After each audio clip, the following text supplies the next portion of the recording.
Começo por si, olhando para os diplomas que poderão, de facto, chegar às mãos dos juízes do Tribunal Constitucional. A questão da convergência das pensões é o que apresenta, nessa altura, maior risco de ser chumbado? Bom, não sei. Boa tarde, antes de mais. Eu julgo que essas duas medidas também são inconstitucionais. Julgo que o Tribunal Constitucional não tinha outra solução, mesmo com a plasticidade de conceitos que o Tribunal Constitucional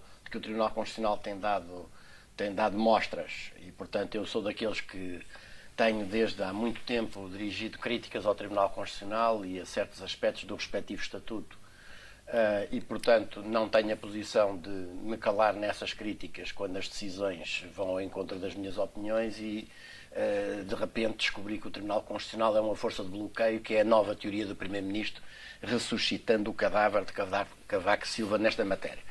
Mas é obviamente a requalificação, a chamada requalificação é um embuste. O que está ali em causa é um despedimento encapotado, com uma série de mentiras. Também é preciso dizer isso, que designadamente aquele personagem sinistro, que é o Secretário de Estado da Administração Pública, Hélder Rosalino, foi debitando designadamente para o Jornal Expresso, salvo erro, de 24 de agosto, falseando completamente a realidade, por comparação com o atual regime de mobilidade, dizendo que agora este regime permitia formação profissional, que isto significava uma melhor capacidade de integração dos trabalhadores na administração pública e que até em termos remuneratórios a situação seria melhor, e é completamente mentira, não vale a pena estarmos a perder tempo. Então isso, o que havia ali era despedimentos completamente encapotados, e portanto o Tribunal Constitucional, e bem, aliás por uma maioria dos membros que votaram o acórdão, incluindo conselheiros indicados pelo PSD ou conhecidos por serem próximos dessa área, de forma inequívoca. A questão das 40 horas é outra questão que também importa salientar, é porque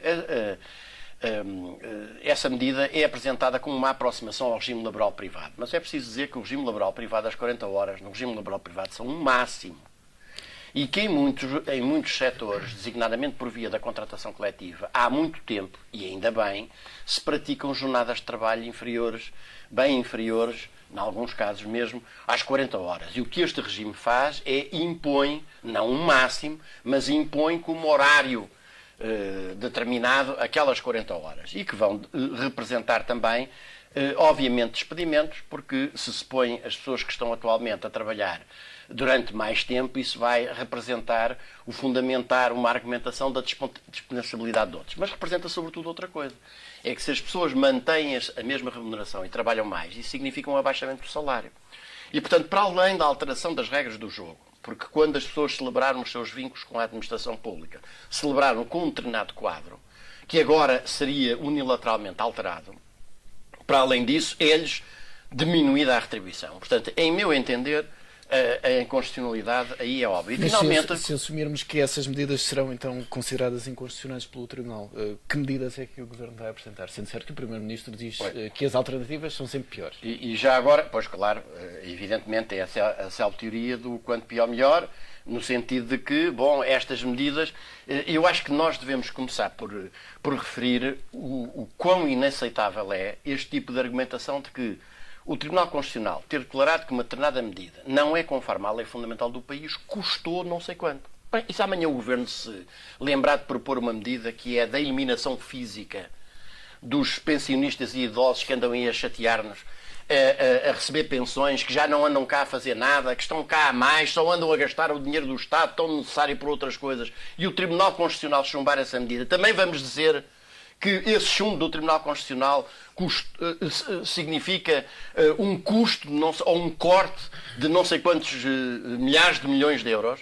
Não, o que está aqui em causa é um governo que é absolutamente incapaz de governar de acordo com as leis fundamentais do país e, como já tive a oportunidade de dizer mais de uma vez, um governo que vai no quinto chumbo e só em matérias de leis de orçamento, no terceiro consecutivo, mostra que é um governo que não é capaz de governar de acordo com as leis fundamentais do país. E, portanto, as instituições democráticas não estão a funcionar normalmente e, portanto, um governo deste devia ser demitido se nós tivéssemos um Presidente da República digno do quadro. Deixe-me dar a palavra também ao Luís Gomes. O seguinte, quando não há... Mas, se me permite, as alternativas é esta. Isto mostra que não há alternativa a não ser a da recusa do pagamento da dívida, que não foi o povo português que contraiu, nem foi contraído a seu benefício. Porque senão as medidas serão sempre cada uma pior que as outras. Vamos lá ver, isso, a forma do Estado enfim, uma cobertura ideológica para aquilo que é um ajuste de contas com um conjunto de direitos e de garantias que foram conquistados e formalmente consagrados na Constituição e com o qual a direita, a contra-revolução, está a querer fazer um ajuste de contas e a aproveitar esta situação para levar esse ajuste de contas até ao final. E o que o Luís Gomes refere é uma coisa impossível, que é a quadratura do círculo, que é, para quem aceita a lógica da completa submissão do país à Troika e à União Europeia e a lógica do pagamento da dívida de lá para onde der, não há saída, não há desenvolvimento, quer dizer, não há.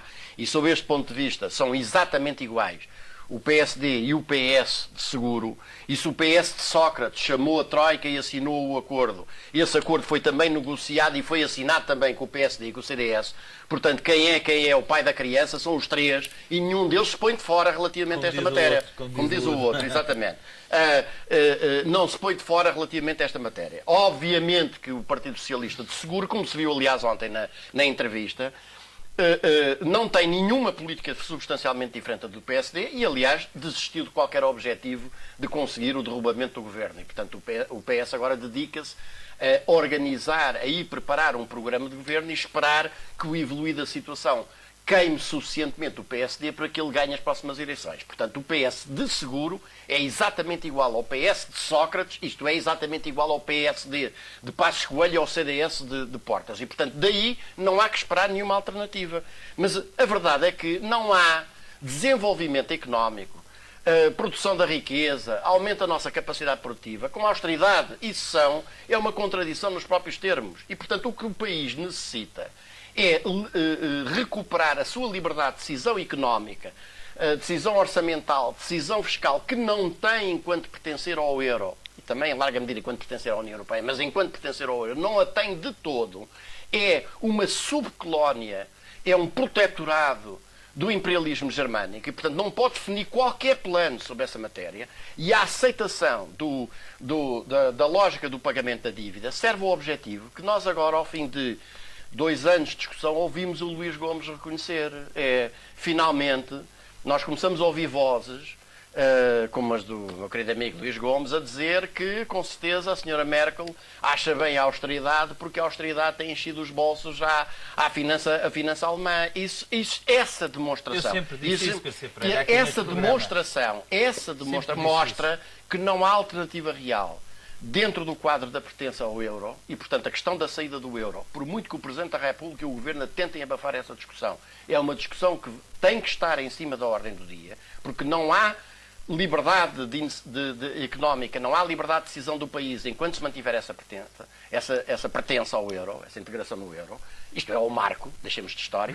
E, em segundo lugar, a lógica do pagamento. Esta dívida é impagável. Eu percebi o que é que o Luís Gomes estava a querer dizer. Este emprego não teve cá, mas a gente até aqui viu que o desemprego tinha diminuído. A ver, vamos. Esperemos o mês que o nosso amigo Luís Gomes estava dizendo pelas autárquicas, não é por qualquer outra razão, convém esclarecer publicamente, mas para ver o que é que vai acontecer relativamente a isso. Mas a verdade é que, em termos da subida da dívida e em termos de subida de percentagem do que é que essa dívida representa relativamente à produção nacional, ela não tem cessado de diminuir. E o programa dito de intervenção ou de ajuda da Troika destinava-se a corrigir exatamente a situação. Vamos para cima de 131% do PIB em matéria de dívida. E, portanto, não há alternativa que se baseie na lógica de aceitar o pagamento de uma dívida que só serve, de facto, para encher os bolsos amanhã. E, portanto, eu fazer a réplica certo. Aqui, que fui citado 3 vezes. E tenho o direito aqui à defesa. Continuará. E só para dizer, portanto, um plano de desenvolvimento da economia nacional, um plano de relançamento das nossas atividades produtivas em que nós fomos e temos capacidade para ser dos melhores do mundo, como tenho aqui referido. Não existe possibilidade de o fazer no quadro da governação deste governo ou do PS do Sr. Seguro, que aceitam pagar a dívida e aceitam manter o país amarrado à lógica do marco da Sra. Merkel.